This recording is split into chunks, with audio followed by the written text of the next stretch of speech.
What's up, everybody? Welcome back to episode 245 on Hobby Hotline. We are here being hosted on the illustrious Bench Clear Media Network. Make sure you hit the like and subscribe button here. Also, make sure to go over to our YouTube and hit the like and subscribe button as well.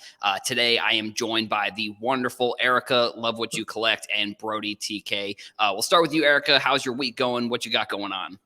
I'm doing good. My week is good. I actually just got back into the country. My daughter and I backpacked Europe for a month. So we Oh, literally just wow. got back on Thursday. So we're just adjusting jet lag and all of that jazz. But it was cool. And also when we were in London, we went to a sports card show. So that was our Oh, first international show. So it was really cool. awesome. That's really cool. And I love your Aces shirt you got on today. We're Thank going to get you. into some WNBA topics a little bit later on, some women's college basketball, all that kind of stuff. We also, like I said, we have Brody, the kid, here with us today. Brody, how's it going? Good. I only got 1 week left of school, so that's awesome. A little tired. Got finals to study for, but that'll be awesome once I'm done with that. Yeah, Nice. love that. I mean, I'm sure we all probably remember that last week of school vibes are probably vibes are probably pretty high getting ready for the summer. What do you got? I mean, I know you've got like sports and stuff. What you got anything going on this summer, like sports related or cards related that you want to like shout out? Oh yeah, I mean we got the national, obviously. I don't have baseball. I've got camps, so it's gonna be a fun summer. I can't wait. Awesome. Yeah, that's exciting. For Erica and I'm sure there isn't really much of a summer break. It's kind of once you get out of college and once you get out of high school, it kind of just all blends together. Summer is actually just the weather where you kind of stay inside a little bit because it gets a little bit too hot. I mean, for me, I'm down here in Atlanta, so like the summer is like it'll be 9 o'clock in the morning. It'll be like 110 degrees. So I'm trying to figure out. I've been getting back on my running schedule, so I'm trying to figure out when is going to be the best time for that with the hot weather. I wanted to give a shout out to everybody watching as well, leaving comments. Leave us a comment with, where you're watching the show today. I mean, that's always a fun topic that I see people kind of commenting from all over the country. I think that's one of the cool things about shows like this is, all over the country. And then we've had some international viewers as well. So that's always exciting. We are actually going to start out with a interesting news story coming out of the NFL Rookie Premiere, which is for people who are maybe new to sports card. This is basically the time of the year when the rookies for the NFL start to sign some of their cards. They also get the photo shoots for some of the cards. So we've seen like Don Russ, Optic, all those kinds of all those kinds of cards. And then I think Prism, National Treasures, and they start to sign some of their collegiate cards as well. And one of the news stories that actually came out was that on one of the first days here, Adam Schefter reported that the four top quarterbacks, Bryce Young, CJ Stroud, Anthony Richardson, and Will Levis, were attending a lunch with Fanatics CEO Michael Rubin, Tom Brady, and then Travis Scott also was in attendance there. They were discussing entrepreneurship and brand building, which, I mean, in my opinion, I think this is one of the big differences that we're going to see within sports cards when it comes to brand building and what the company is doing for some of these players and how they're kind of treating the players. I mean, Erica, I'll start out with you. What were kind of some of your initial thoughts when you saw this news? This was to me as expected. Obviously they're going to go the direction of more player involvement, more player first incentives, making it more experiential for the consumers and growing the market base. So yeah, this is as expected and more to come. And it's going to be less of what we're used to seeing in the past and currently. And yeah, it's going to be a new world, I believe, what Fanatics is going down.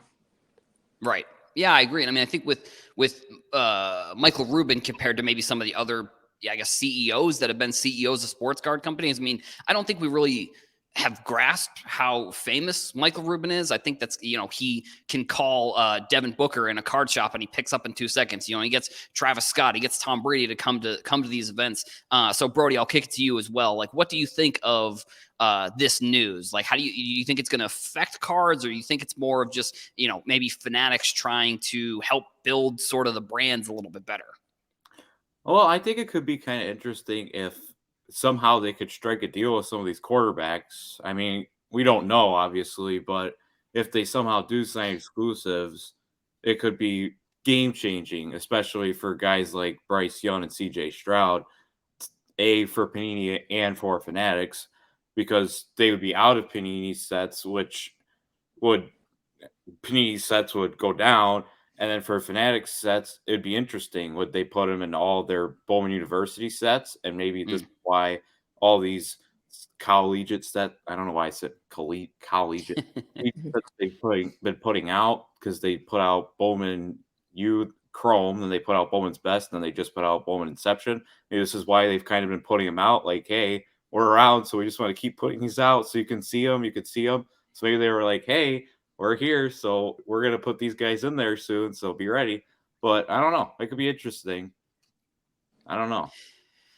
It just I mean, I think Topps has sort of shown over the past few years that they weren't. I don't know if scared is necessarily the right word, but they are more willing to come out with these unlicensed sets if they know that in the future they're going to be getting the licensed sets. I mean, we had a Bowman Chrome U basketball and a Bowman Chrome U football set last year, which had the Bryce Young. And I think CJ Stroud was in that, but it wasn't licensed. I think the interesting thing actually with that Bryce Young card is that like Alabama's uniforms are so like not logo heavy. So like that Bryce Young, people might not even realize that Bryce Young actually isn't licensed, because I don't think Alabama's uniforms, other than like maybe a logo on the front, really have that many logos on it. Like I think there's a lot of more Photoshop going on with some of the other cards. So one of the things that Brady said, I think there was a video that came out. He was talking about how he talked to Will Levis. He was like, being drafted in the second round really doesn't matter that much. And then he kicked it back to Bryce Young. It was like, yeah, being picked first overall really doesn't matter, because he kind of was comparing his experience to himself being, drafted in the 6th round. So I think it's kind of interesting, the dynamic of quarterback cards in the hobby. So Erica, for you, like if you're looking at, I mean, I'm not sure how into buying quarterback cards you are necessarily, but like from your perspective, like, do you think that the risk of buying one of the higher drafted quarterbacks is worth it versus like, for Brady, no one really knew that Brady was going to turn into what he did, but like maybe spending a little bit less money buying maybe somebody that is, let's just say drafted in the later rounds. Like, do you think that the risk and reward is worth it buying those like expensive, higher end, higher draft pick cards? I'm twofold on this question. So personally, no. But overall, and where I see things going, I think it will start to make a little bit more sense, because I really think that we're going more towards the direction of sports betting mindset, and how the hobby operates with cards. It's already there. But I think it's going to be 10x. In 2 years, it's going to be 10x. It's literally going to be like walking into a casino, placing your sports bets, and it's going to that's how I believe that we're going in terms of this. So yeah, and with Fanatics machine behind them, with the marketing and all, like you said, Michael Roomba, like we didn't realize how famous he was. It's not about how famous he is. It's about how in tune and how connected he is to the individuals that he associates with. That's what's different about him. And I mean, personally, I don't care about, people in whatever statuses and stuff like that. But what I do admire about him is that he at least tries to be open-minded and learning about other people's views, and then incorporating it in business and in the real world, and trying to help. So, yeah. So, I just think that, the price. I think we will hit another price increase once they really roll in their marketing strategies and stuff like that, because new consumers are becoming really excited and anxious to do something new. And with such low demand, like it's with new, and we say if we double the hobby space now, there's going to be demand for the cards, and it's not the supply that's going to be available. So that's going to automatically just, drive prices up. So, yeah. Right. Yeah. I mean, I think that's a great point. And actually, to your point, I think that's sort of what I meant when, in terms of like the famous conversation with Michael Rubin. I think he is, has so many connections, but so many different types of connections that I think it's going to be very interesting to sort of see how he can like merge like sort of all these connections, like almost I feel like it'll almost be like the Avengers, where he'll like at one point there will be like, you know, well, I think this is a good example, him, and then like, you know, he obviously is friends with like people like Jay-Z, Meek Mill. I mean, we all kind of these are the some friendships that he sort of is always posting on social media, stuff like that. But I mean, I'll be interested to see sort of maybe some of the behind the scenes stuff that Fanatics is going to do. So I'll kick it over to you, Brody. When it comes to the football cards kind of within this hobby, do you think that Fanatics coming in and eventually they're going to be making these football cards, that they're going to be more popular than what Panini does? I mean, I guess maybe the question that I have is for you, like what are your hopes when it comes to Fanatics making football cards versus like what Panini is doing now, I guess? I think that's kind of like a time will tell kind of question. I'm not sure. I think we'll really see as they start making them. I don't know. It's a hard one to guess. And I think we'll also see too if they end up buying Panini too. I think that could Mm, also be something that happens too. Yeah, I don't know. It's a tough one. Yeah, yeah. I think what I see with them, there is going to be a lot of new, Yeah. mixing with like new designs, new products, and then mixing in physical with experiential, so it's going to be just a lot of just new. It's going to be kind of like the Jetsons, back in the days to Yeah, watch the yeah. Jetsons, like, oh my God, flying cars, and Yeah. it's going to be kind of like that in 3 years when we see what Fanatics does. Now, I'm not saying it's going to be good or bad, but it's just going to be a lot of innovation and trying new things, and and really trying to grow, because obviously they're here to make money, Right. so and the only way to actually make money that they invested in buying all this stuff is to expand the market, and to expand the general public is not going to really be interested in the sports card market like as is. Having one or two cards, fine, but being active, no. But so they have to take an approach of, experience based and different things. I was wondering Right. too, because I was playing Prison Monopoly, which also a very fun game.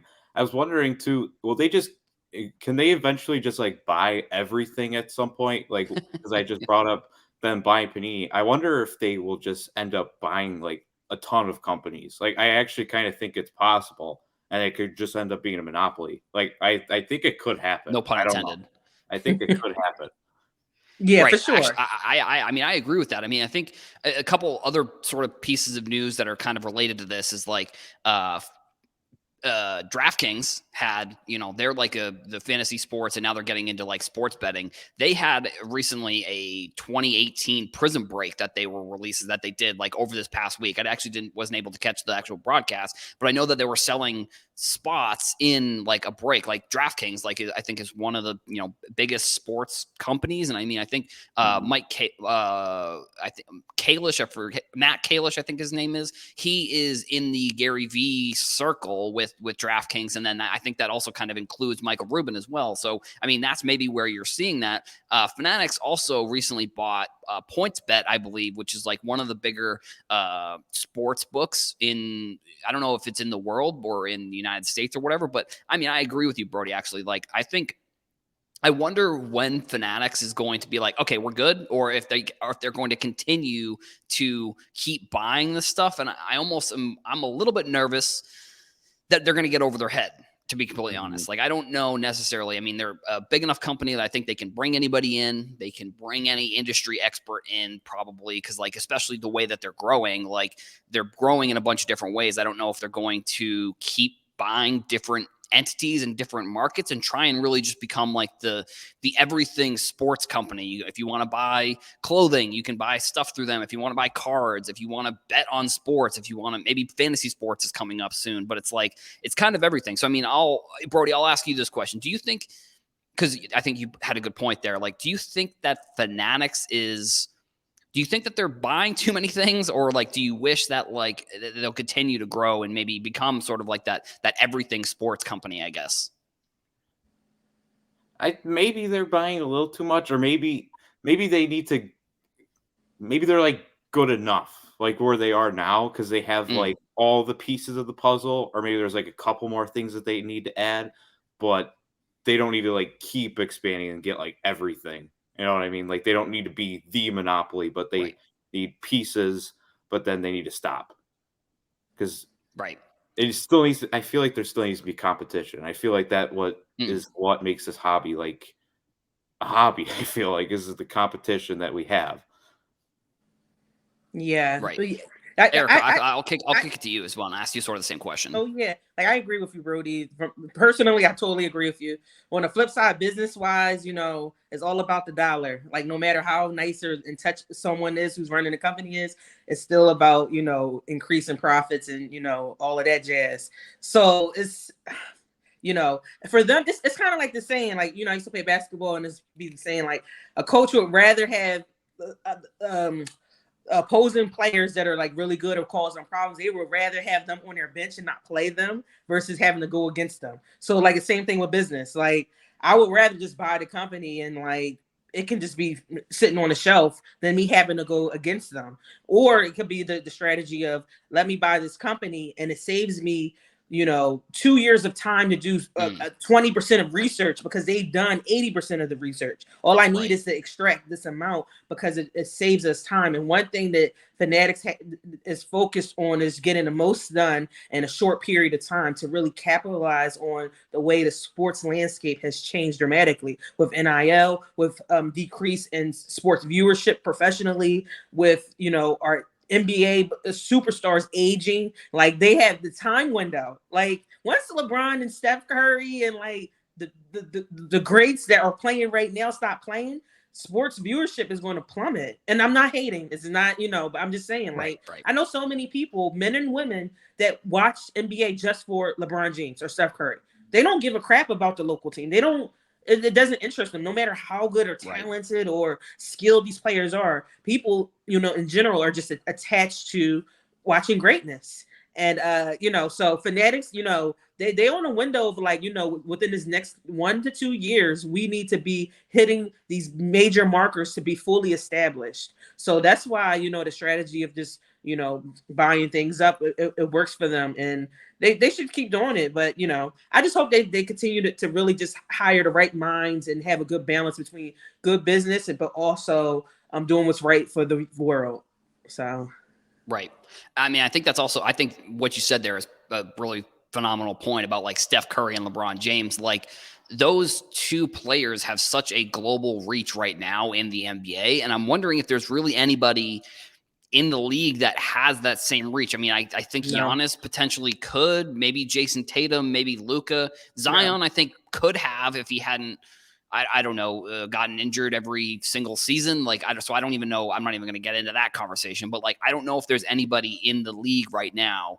Like even Kevin Durant is another example. I think the players in the league right now are on such almost like a pedestal above the second tier of superstars that in my opinion it gets a little bit sketchy when it comes to like what's going to happen in the future with maybe it's whether it's Fanatics or whether whatever happens with Panini, like with these cards, like or even just viewership in general, like are we reaching a peak almost, like because we've seen ups and downs in terms of every year we continue to see TV ratings go up. Like, at what point does that not happen? Like, does that, like, I don't know. I mean, I think this year, hopefully, I don't know. I mean, I'm a Celtics fan, so I'm obviously rooting for the Celtics. But like, I'm wondering what the best matchup could be. Like, is it Celtics Lakers? Probably. But like, if it's Nuggets Heat, is that also going to bring in a similar audience? Like, I mean, I think in general, like with the NHL right now, that's one of the big issues that I think they're going to have in terms of Yeah, TV ratings for the yeah, conference finals and then the finals.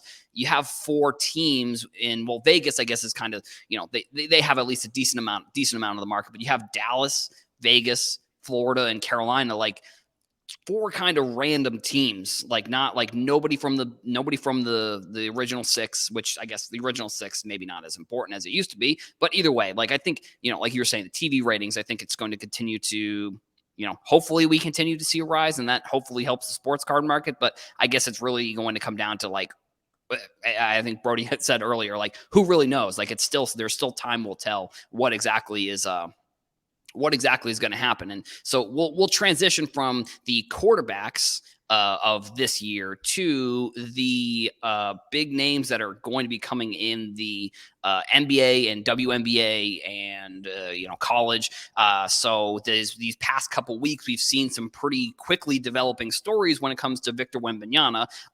He's going to be drafted number 1. He's supposed to be this next super prospect, kind of similar. Brody, I know you're from Chicago, so I'm sure you're pretty hyped up about Connor Bedard going first overall to the Blackhawks. Take hard for Bedard. Yeah, right. That's pretty cool as well. So I think it's interesting this year we're seeing 2 kind of like super prospects coming out of basketball and hockey, but the cards coming out now, obviously, Victor Wembanyama, he gets announced that he's going to be in the Bowman Inception set. He's going to be on the checklist, and then he gets announced that he's going to be on the Bowman Chrome U set.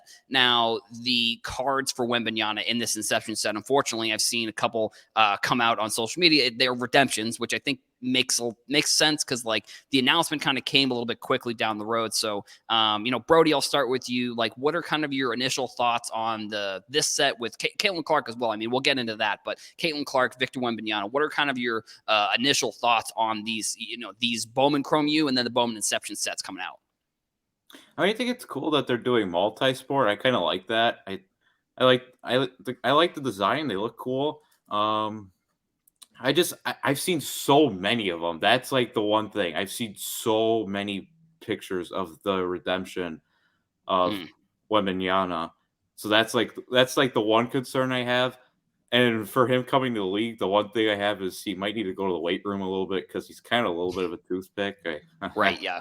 That's a point for a different time, but yeah. I don't know. I'm just not really like a huge prospector guy, especially for basketball, like internationally, because I don't really watch. I'm a bigger college basketball guy just because I like the atmosphere of it. So yeah, I don't know. We'll see. I'm not really your guy for that. Gotcha. So Eric, I'll ask you kind of the same question. Like, what are some of your, these 2 sets? I mean, I think are going to maybe. In my opinion, I think these sets are going to, I don't want to say revolutionize, but I think they're going to be a big deal in the grand scheme of things when it comes to college cards. I think, we have like Caitlin Clark. I mean, I watched her pretty closely this season, and she's just like a superstar basically. And, there's some superstars in the, WNBA. You've got your Aces shirt, like I was mentioning earlier. So I'm interested from your perspective, like, what do you think of these cards and kind of just the autographs between the 2 in general, I guess? Yes. I'm gonna start off with ladies first. So I'll start off with Caitlin and the ladies.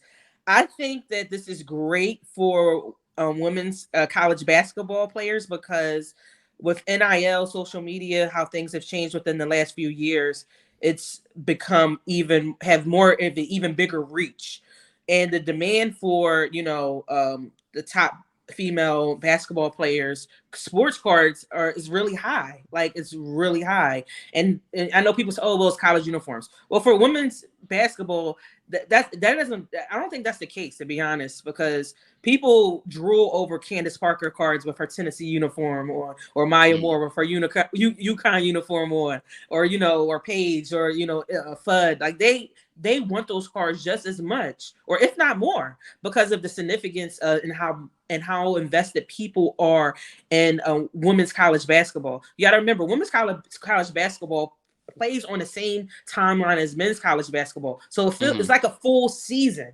WNBA, it's a way shorter period in terms of how it feels, and so it's 2 different markets.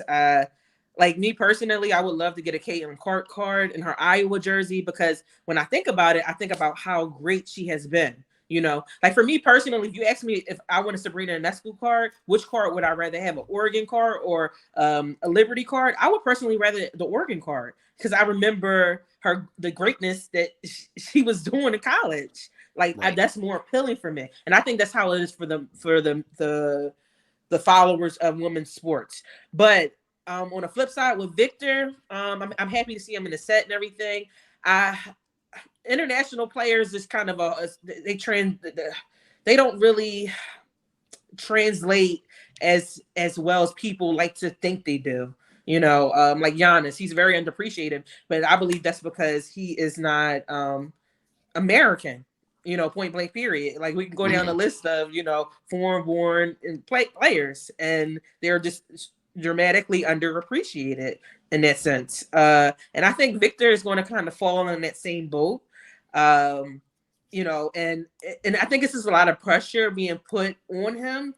Like I saw a little brief from the draft, and I'm like, oh wow, like he's getting a lot of like not LeBron-esque pressure, but it's close. This is as closest to like the LeBron coming out since I've seen, but I just don't think that's fair for him, and I don't think that no one will come even close to LeBron's story. So I don't know. Me personally, if you ask me if I was going to buy a card between these two, Caitlyn or Victor, I would buy Caitlyn. To be honest with you.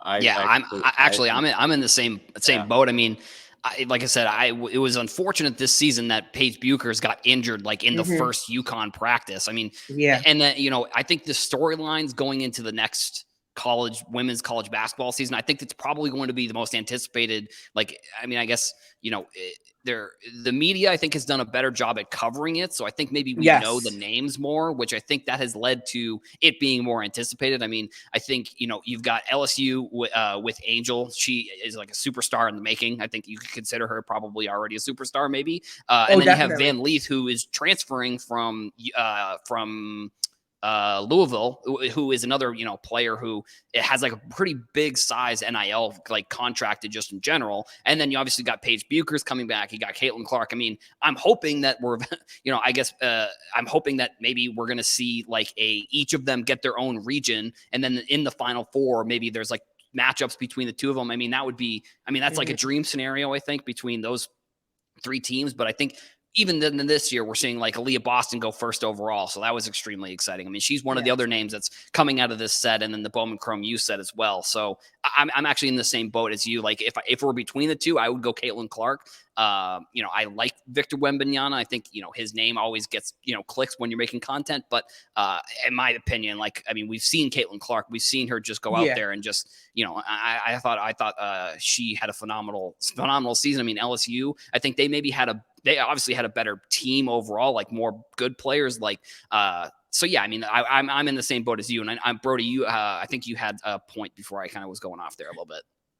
No, I would rather have the Caitlin Clark too, because I mean, I just like the college significance with it all. Even though I'm not an Iowa fan, I'm an Illinois fan, so that's like the only problem with that. But I mean, I remember I think it was the 2017 or 2018 Notre Dame women's team that I watched when they hit the buzzer beater. I have a huge family Notre Dame fan, and that was one of the craziest women's national tournament teams I ever watched. It was awesome. We had a great time watching that team. Yeah. I would also love to see Fanatics, like, when I said they were going to be doing new, I hope that they really, really do new stuff, and like something like release a product at the start of, college basketball season. It could be mixed, the men's and women's, like together, but have something to be excited for. Have something that in live games people can be incorporating with, with marketing, talking about, and then, so I would love for that, because I hate all of the off-season releases, because it just doesn't. I understand the logistics and business behind it, but as someone who watches sports and collects cards, it just doesn't make sense. It doesn't. I agree. And I mean, I think the one thing when they announced the Bowman Chrome U set, I was like, I wish that they had, like, I think that they need to, I'm hoping Fanatics maybe does this. I'm not 100% sure if they will, but like, I'm hoping that we can get like more sets around significant times of the year. Bingo. So like, more, whatever the Topps Chrome basketball or whatever comes out during the NBA finals. Like, I think that would be really cool. Or like when they bring in football, like, or if they get Prism or whatever the brand ends up being, like the biggest brand comes out during the championship, or like, the college products, or the first product comes out, during the draft, or like during the All-Star game or something like that. I just think, I think that it's kind of twofold there. There are a lot of products. So, I mean, I guess it's kind of tough to maybe schedule it that way. But I just think that maybe if they reduce the amount of products, unfortunately, that might lead to an increase in the print run. But I think that there could be more thought put behind like when products are coming out during the year. Yes. Yeah. I think that would be. I think that'd be good. I personally believe that's something that Fanatics is already is on their the main points to do, because in order for them to continue to grow, they have to do it that way. Like Right.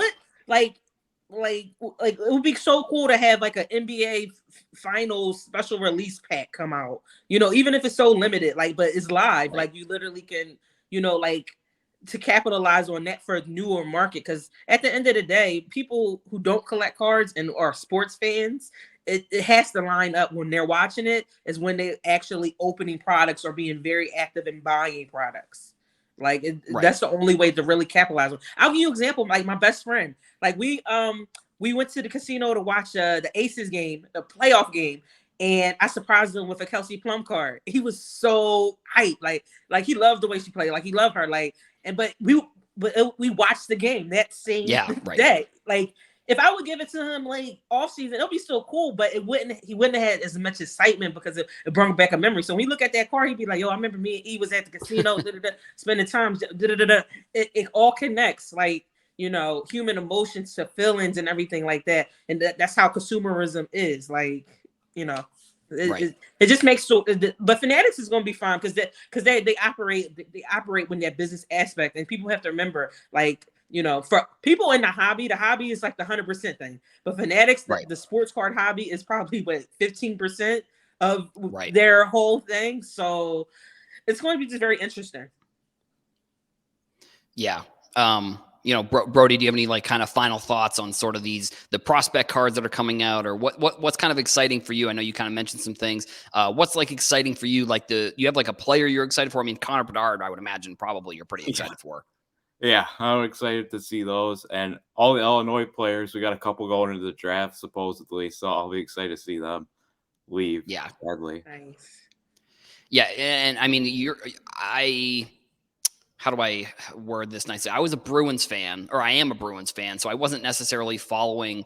I kind of was following the Connor Bedard saga, but as Blackhawks didn't have the best season, kind of unfortunately traded away one of your superstar, Patrick Kane, unfortunately. Yeah. So for you, was Connor Bedard? Were you surprised that they got the first pick, or was it something where you were no, were you doing seances with candles and lighting stuff and trying to make sure you could get them? Oh, I thought they rigged it. I didn't think there was any way. When my dad showed me it, I'm like, "Oh, this is rigged. There's no way." They want him to go to Chicago. They didn't want him to go to Canada. They want him to go to Chicago so that they could rebuild the new Patrick Kane. They didn't want him to go to Vancouver. They want him to go to Chicago, be in the middle of the country. That's why they did it. They rigged it, guaranteed. I think it's also interesting. That's what kind of a lot of people were saying too about Wembanyama going to the Spurs. I am in the boat where I'm 75-25 on the NBA is potentially there's a little bit of rigging going on there. I mean, Anthony, this is a conspiracy theory potentially, but maybe not. But when LeBron left, when he left for the Heat, 3 out of the 4 years he was gone, the Cavs got the first pick in a lottery. So I don't understand how that happens. And then the 1 year that they didn't get the first pick was the Anthony Davis draft. And that was the same year that I believe it was Charlotte or it was New Orleans, whichever one it was at the time. I think it was New Orleans. They sold, the NBA owned the team and they sold the team and then they got the first pick. So, Victor Wembanyama going to maybe one of the teams that has the best developing of international prospects. I mean, I think it's definitely a good thing for him. I mean, he's going to have a number of international. You got Tony Parker, you got Manu Ginobili. I mean, Popovich. He's that kind of team in general is just good at developing prospects. So I think that's a good thing. I mean, I don't know. Maybe if Zion had gone somewhere that I don't know, had a better development of prospects, maybe things would have turned out a little bit differently, unfortunately, but it is what it is. But yeah. So, I mean, we'll kind of wrap this topic up a little bit. So, Erica, what do you have who are you most excited for kind of in these new Bowman Chrome U sets? Is Caitlin Clark the player that you're kind of most excited for? Or were there any other names that you kind of had your eye on in these sets that are coming out? Okay, I'm personally, I'm on a anti breaking type of phase right now. Mm-hmm. So I haven't really put much thought into it, but from what I've seen, I would really love to have a nice Caitlin Clark card and Aaliyah Boston card. So I saw the Leah Boston. I don't know if it was a patch card. It was a really nice card I saw first, but I would really like to have those two players because they've had outstanding college careers, and it's been an honor and wonderful to watch them play it. So yeah, those are the two for me. And then yeah, same kind of question for you, Buddy. Or you said you had a couple you had a couple Illinois players that were in the draft. Who were some of the players that maybe you're excited for that are coming out of this draft? Yeah, I actually haven't looked at the checklist yet. I actually just have kind of been seeing who people have pulled. I don't know if they're in the checklist or not, but Coleman Hawkins and Terrence Shannon Jr. Not sure if they're in the checklist or not, but I'll actually, after we get off this, I'll probably go and look at the checklist of autographs. Awesome. Yeah, and then this week, some of the other kind of news that sort of came out was there was a new triple logo man coming out with Luka, LeBron, Steph Curry. We obviously remember last year the crazy hype around that LeBron triple logo man. So I'll kick it to you, Erica, first. Is this a card that kind of gets you excited, or is it sort of just like another marketing piece for Panini at this point? It does not get me excited at all. Actually, I just kind of just look at it as like, okay. Definitely a marketing push. This is the type of card or that it's only really hyped up and popular because other people listen to other people. Like, like if you ask somebody, do they like it aesthetically? Then most people don't. Like, I don't know. So that's a no for me. I was really disappointed to see Luka on this card, but you know how that cookie crumbles. But I would like to see another player in his place on that card. Just keep it a championship winning all-time 50 great card. If you put Giannis on there instead. Like right, yeah. So, Brody, no hate to Luka. I love Luka. I'm not hating on him at all, but it's just a little premature right now. Like, so right. Makes sense. Brody, I'll kick it to you. Kind of same question here. Is this something, I feel like these are, to be honest, I feel like these types of cards are sort of out of all of our price ranges, but like, is this a card that you're excited for? Or, what are your thoughts on the card, I guess? Well, I mean, I see LeBron in the middle, but I don't see him on the left or the right. So then I was kind of just like, whatever. Like, I just was like, It would have been cool if LeBron was on all three again because that card was awesome. I loved that card last year when Ken Golden and Drake were doing live streams. Awesome. Yeah. Yeah, but in all seriousness, I mean, I was just kind of joking with you because all the hype for the triple logo man last year. But it's cool. But I mean, I like the 75th anniversary. But I mean, I'd rather have signatures of all three of them on a card. To be completely honest. Yeah. Yeah. I mean, I think the 75th anniversary logo is pretty cool. Like, so, I mean, Eric, I'll ask you, do you think that like cards with this 75th anniversary logo are going to be desirable? Like, do you think it matters, or do you think it's like something where it's just, it's going to be another in whatever, 10, 15 years. It's just, we're not going to look back and be like, oh, those 75th anniversary cards, like those were the ones that you really want to get. I don't think that's going to be the case, to be honest. No. No. Yeah, I'm kind of in the same boat. I mean, they are cool logos, but at the same time, it's like, maybe it's just another marketing kind of thing for them, I guess. Yeah, they could have done better. These companies,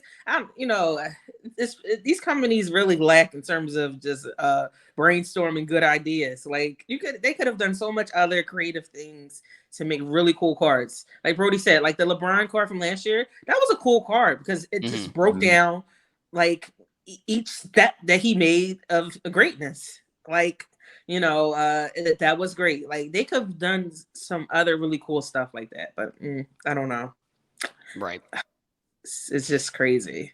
Yeah. And Brody, I mean, I'll ask you kind of this similar question here. Do you think cards with this 75th anniversary logo are going to be, important in the grand scheme of things, or do you think it's going to be just kind of like another card, like in the grand scheme of things? Probably just another card. I don't see anything really that's like too exciting. Yeah, I'm seeing a lot of comments too. Like, let's see, a lot of people, collector's dream, more hype marketing.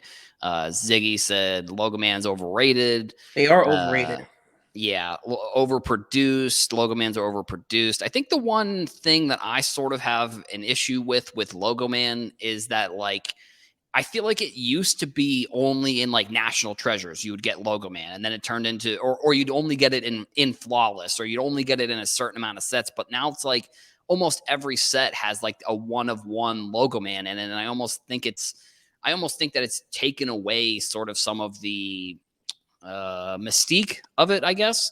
And I mean, I would be interested. I would imagine these probably are game worn. I think I'm not 100% sure about that, but like, I mean, that's one thing that I hope really Fanatics can step in and really take back sort of the memorabilia in cards. Like, they obviously have such a huge network of players that are, either signed to them. And then they also are kind of the exclusive partner for a lot of these companies. So like, we'll see sort of, what happens down the road. I mean, for you, Erica, like, where do you think Fanatics can come in and maybe make these cards a little bit more important or better, I guess? Because like, yes, it is good marketing, but like at the same time, it's like, it's the same concept that they came out with last year. Like at what point, the thing I also get nervous about is like, when do they just come out with another LeBron triple Logo Man? Like, I'm nervous that they would do something like that because of how much money they made. So like for you, Erica, what's something that you're hoping that sort of Fanatics can maybe fix when it comes to these types of memorabilia cards?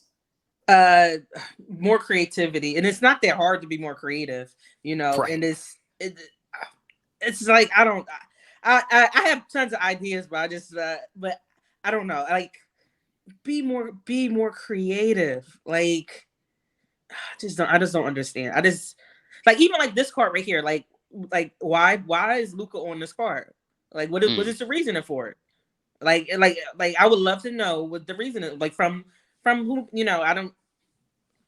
They can't give me a good answer about that. Put like KD. Or any. I feel like any veteran that's maybe in the better conversation, because like over the years we've seen triple cards that like one of the players you've never heard of. Now I don't think Luke is going to be in that conversation, but I do think that like the to make a card that should be as prestigious, I think, as they want this one, I feel like a KD or I don't know, Brody, for you, like if you were to replace Luka on this card, like what player would you choose? I mean, or even just like what if you were to make a triple card like this, like who are the players that you would include? If you could add anyone like Durant, Giannis, it just needs to be somebody that's like won a title. Luka just seems out of place. I feel like it's not that he's like not really good or won't do great things. It's just he's out of place. Like he's with two of the greatest ever and two like the guys that are like the 1% of the 1% of the 1% of all time. And he's just kind of chilling on the right side of this card. He's put Giannis on there. Right. Yeah, and also, with the significance of the 75 is this also ties with the 75 list, right? So why couldn't they have done something with the active players who are active? Do something like that. It's not that hard to be creative, like, or at least the 3 players on this card should have been off that list, like, regardless of how you feel about the list or not. But that makes more sense, and that's things that will transcend later down. Because I remember clearly when the 50 list came out. I was younger. I remember all the hype, the people being mad about Shaq being on the list, this, that, and the third. But that's something that I always remember and carry through. I do feel as though the 75 list will, kind of linger similar like that. But I don't know. It's not hard to be creative, guys. Like Fanatics, right? Whoever these people make Panini, right. Yeah, and we've actually had some good comments on cards that I want to point out. So, like, Zach said that he would rather have a Bo Jackson baseball card. I mean, that Bo Jackson is one of my favorite athletes. Like his 86 rookie card is one of my favorite cards. And then you got the iconic one where he's holding the bat. That's another iconic card. Let's see who else we had. I think somebody said, then Giannis, like we were saying. Somebody said, White Sox fan said Jokic. And then Zach also said Tony Cook from the Bull. That would be a cool one. I mean, it's unfortunate. I think the one thing that Fanatics and Panini need to look out for in the near future is that like LeBron isn't I think he's signed the exclusive to Upper Deck. So when he retires, he's not going to be in products, similar to what happened with Michael Jordan. Like Michael Jordan has, and like Wayne Gretzky for hockey, these players aren't in new sets because I think it's that they aren't part of the Basketball Players Association, or it's something along those lines. I know they signed the exclusive with Upper Deck. So like once LeBron isn't in the league, that's also why there aren't any LeBron autos in any of these products. So like for example, this card wouldn't be able to be like a LeBron triple auto, like which that would be, I mean, phenomenal. But like unfortunately, that's kind of the reason why I think they're maybe trying to cash in on LeBron cards right now with doing everything they can to really get those products. Let's see. We got also, somebody said Luca has fallen. Kids are when kids are saying he's out of place. I think he might be referring to you, Brody. Unfortunately, you're not. Yeah, I remember when I first met Brody actually at the 2019 national. I think you gave me one of the wristbands that you were giving out, and it is kind of crazy to see that you have grown up pretty significantly over the past few years, which is really cool to see. We got triple. Sorry to block you there, Brody, but triple logo teammates would have been cool. For example, Celtics, Pierce, Allen. I mean, that would have been Yeah. that's a phenomenal. That's a phenomenal Yes. idea, in my opinion. Yeah, Like, I mean, obviously, as a Celtics fan, that'd be crazy. So yeah, Brody, go ahead. if we were doing if we wanted to make the 75 impactful, like what if we did like LeBron is on the right for like the modern day, left is like early day NBA. I don't know, like Bill Russell, like somebody like that, somebody along those lines, and then in the middle, obviously you can't do Jordan, but Right. somebody like Larry Bird or somebody like that, like do somebody from each era, each 25 years era, and kind of make it like maybe their greatest of each era, something like that, because that could make the 75 feel impactful. Yeah, that would be really cool. Do you guys know if these are game used or not? I don't remember. I think they should be, right? Or maybe are they not? Because that would, I mean, if they're not, that kind of ruins the point of the cards. Like I know last year's LeBron card was all the logo mans from when he played on those other teams. But I mean, is that something, Eric, I'll start with you there. Do the, like, how much of a difference do you think it makes for memorabilia to be game worn versus, bought at like Dick's Sporting Goods or whatever? Huge in capital letters. Yeah.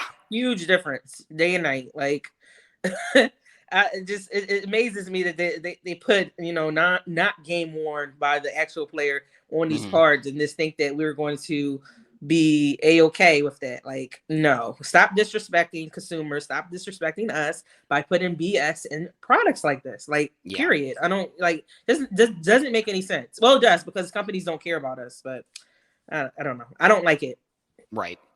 I'll ask you kind of same question, Brody. I'm imagining your answers probably be very similar, but what do you think of the game worn versus the Dick's Sporting Goods jerseys?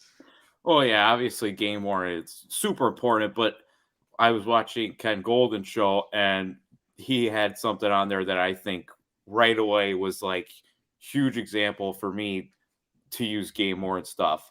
He went to Karl Malone's I don't know if it was like his house or the item storage or something, but he had all of the Dream Team's jerseys and shoes that they wore. They never washed them, all their home uniforms, and they're actually on his site right now up for auction. They never washed them. There's blood stains, everything. So I just think it's awesome. Why would you want to go buy something like that at Dick's Sporting Goods when you could have that? Like, just put them in the card, please. Right. Yeah, and I mean, I think it's definitely, I feel like that's a fine line when you're buying these used jerseys and you're making them into memorabilia pieces. Like I think I saw the shirt that LeBron wore, the pregame shirt that LeBron wore when he broke the scoring record.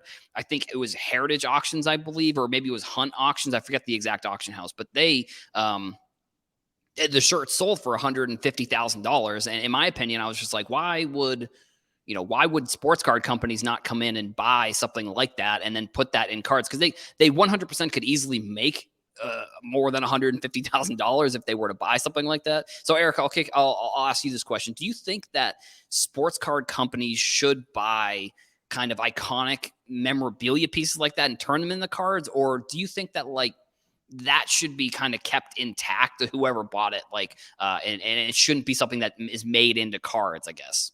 That's a great question. I lean more towards keeping it intact because that's museum pieces. But I think maybe a small percentage can go into cards. I just don't think all of them, or I don't think 50%. But yeah, I won't.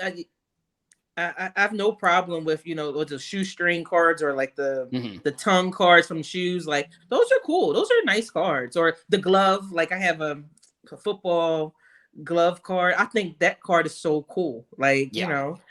so yeah, I think that they should make more of those type of products for sure. But make sure they have really good designs with it. And just try to keep the quality up as well. Like it sucks. Right. It sucks pulling a card to get in the card and then it's all dinged up. Like Yeah. even Right. fresh. Like it's Right. nothing worse. Well, it's stuff worse than that in life, but it really sucks. It makes you feel like why am I even trying to enjoy this hobby when I get crap. So Right. that's my Yeah. only thing Unfortunately, about that. yeah. Unfortunately, we are running into issues like that. I mean, I think another good comment: 3 Jerry West silhouettes on one card would be super cool. I mean, there's literally so many. I don't know. I think there's so many different combinations that they really could go for. So, I mean, I'll ask you actually, Brody, the same question. Do you think that would you like to see them make cards out of iconic pieces of memorabilia, or do you think it's almost like something where they shouldn't be, they can buy the game use stuff, but then they shouldn't make, they shouldn't like iconic, like another example of a jersey that recently sold was in the playoffs during Allen Iverson's rookie year. I think it was in a similar price range. I think it was in the 150 price range where the jersey that Allen Iverson actually wore, they photo matched the whole uniform. That was another one that sold. Like, so I'll ask you the same similar question. Do you think that they should keep these memorabilia pieces together, or would you like to see more maybe in a sports card product? I would say keep them together, but I think there's really a way they can do this, and they can make it a chase like thing if they can put redemptions, special redemptions, in products like Flawless and Eminence for the whole item. I think it would be awesome. The chase would be incredible. I think it would Yep. be the biggest chase possible because I think it would be really cool. I don't Right. know if they bought, I don't know, Carl Malone's Dream Team uniform. We'll just go with that. And there was a redemption for it, and you got it. Oh my goodness, it would be awesome. Or if they bought the whole dream, if they bought everybody's and you didn't know who you were getting, it could be Jordan or it could be John Stockton. I mean, that would be pretty cool. You could keep the whole memorabilia intact. There could be a huge chase for it. Ken Golden Drake could be going live. Everybody could be chasing for it. Kind of be a cool experience all around. Yeah, almost they could almost do like maybe make like a super oversized card with like the full jersey, like similar how they do like the jersey displays, but like make it almost like a card. Like I think that would be kind of an interesting concept, like because they already do oversized cards in some boxes, but I think I'm like I said, I'm on the fence between like I think these iconic pieces should be kept whole, but also like I'm also thinking from from the sports card perspective, like they easily could make products with some of these crazy jerseys and market the products with the jerseys in them. That's kind of the other thing that I feel like if they were to try something new, that might be a good idea. But I think your idea with like a redemption card or some sort of, because I mean, even if they don't, because I would think that if they did that, if they made like an actual design of the card, but it's like a redemption, almost like how they do, I think it's Topps, Allen and Ginter maybe, where they do the like rip cards where it's like you can rip it and there might be a card on the inside. I think that would be kind of cool. So, I think there are so many different things. I mean, Erica, so we'll go with you and then we'll sort of we're coming up on the end of the show here. So if you had any ideas for Fanatics or Panini, like what would you want to see like in a product or an upcoming product, I suppose? I'm hesitant to say because I have a lot of ideas. I'm not. Okay. Uh, I'm We hesitant to might, start. you know, I've always joked that we should be charging I Fanatics and know, Panini for and these I'm a like free ideas. agent Like right now eventually, too. hopefully, I'm a free you know, agent right now too, so I'm I'll probably be working on my own company or something to that degree. yeah, yeah. So I don't know. You Yeah. know what I'll do. Let me switch the question a little bit. Something that we talked about on a previous show Yes. was the new Beckett CEO and the old Beckett CEO. Really, they weren't. The old Beckett CEO wasn't necessarily a collector. So I think we asked a question I thought was very interesting that I'm interested to get your guys' perspective. Do you think that somebody that is like a CEO or like some sort of C-level executive, do you think that they have to collect sports cards for it to be a successful hire? Erica, I'll start with No. you on that question. No, I don't think they have to collect sports cards, but I think that they have to have a true interest in learning and getting to understand the shoes of a true collector or just the aspects of it. They have to really just have an interest in it and put the work into it. Because as long as you just need an understanding. If you get an understanding of it, then you can kind of mix it the right amount of gumbo mix that you need to make it work for everybody involved. Yeah, so I don't think they need to be a collector per se, but and also too honestly, like the way Fanatics is probably going to go from my point of view is less collector based anyway. It's less of what the hobby is now. It's not what the hobby represents now. It's which direction they're going in. They're on a totally different highway. We're on 95 South right now. They're going 95 North. Right. Yeah. So Brody, I'll ask you kind of similar question. Like, do you think CEOs of these companies need to be sports card collectors or collectors of anything? Because that was kind of the thing that I think we came to consensus on in the other episode was that they don't have to necessarily be into sports cards, but they have to sort of understand the nature of collecting. So, like, from your perspective, is that something that you think is super important, or do you think it's something where somebody who's at that level should sort of have a grasp on just the marketing and all that kind of stuff in general? They really need to be knowledgeable on what collectors do and why people do what they do. I think. I don't know. This is a great question for me. I kind of blanked out. I don't know. Yeah. Yeah, I don't know. Never. My brain froze. That's all good. Yeah, I think Good. what you said there is kind of what we sort of were saying on the other episode with, the collecting concept. People, they have to understand that more maybe than necessarily be into sports cards. I think the pool, honestly, of people who could be executive level employees and then are also into sports cards is probably not super large, if I had to guess. I'm sure like a lot of us, that are making content or that are kind of working on stuff in the industry, I think advisor level stuff, I think would be really great. I mean, I think that makes a lot of sense. So I actually think we're going to come to sort of the end of the show here. So Brody, I'll kick it to you first. Do you have any thoughts or anything you want to share with the audience to kind of wrap up the show here? Just follow me on Twitter at BrodyTK, on Instagram at BrodyTheKid1. Yeah. Thanks, guys, for watching the show, and thank you, guys. Absolutely. Erica, same question for you. Yes. I appreciate everyone. I'm happy to be here. If you happen to be at home and you don't have any scheduled things to watch today, 1 and 3 p.m. ABC WNBA games will be on. So tune in, that's what I would say. Tune in and enjoy. Absolutely. It is also good to see, WNBA games finally being put on TV. I think that's really exciting. I mean, I think it's something where, the bubble, I think, was really kind of the first time we saw WNBA games really kind of promoted on ESPN. I mean, I think that was really great. Most of those games were kind of all on ESPN, which was really great. And like every day. Yeah, right. Exactly. It was amazing. Right. Yeah. And so for me, we all work with Hobby News Daily. I'm going to give them a shout out as well. Erica, Brody, phenomenal writers doing the monthly, weekly articles, stuff like that. I've been working kind of on the back end on some of the blog stuff that's been really great. We've been making some great updates to the website. So I want to give, Danny, obviously a huge shout out, John, huge shout out. We also kind of, it's sort of similar circles where we all are sort of on this show. And then some of us work for Hobby News Daily, which is really great. great. I really want to appreciate everybody for leaving comments.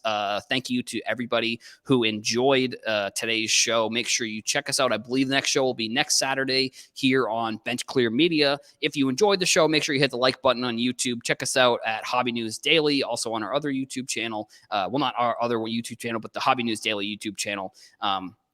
Thank you all for watching, and we will see you in the next episode. Peace out.